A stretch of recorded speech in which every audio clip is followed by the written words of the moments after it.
This manhwa, I think, is the most fitting to be my first video, as one of the most gripping stories I've ever read, The Horizon, written and drawn by JH.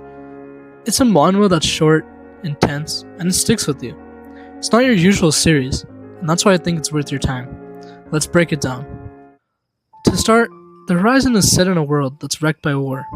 It follows a boy who's just lost his mom and ends up traveling with a girl he meets along the way. That's basically the core of it.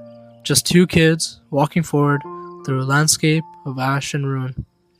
It's only 21 chapters, or 3 volumes total, but it carries a lot of weight. Now for the art, it's black and white, but it's rough around the edges, and I think that fits the story perfectly for such a gritty and stark story. And it almost looks like it's scratched onto the page. And every now and then you get that splash of color, blood, a sunset, and it stands out way more than you'd ever think. The pacing's deliberate too. It's not rushed, and it uses silence more than words to show what these characters are actually going through and what they're feeling.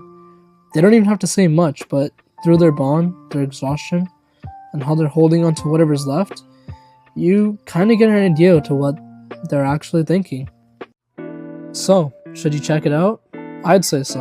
I mean, if you're into manhwa and want something different from the reincarnation and fantasy genres that most people are always reading, I would say this is a solid pick. It's quick, you only need to read for a couple hours, and it's deep enough to make you think.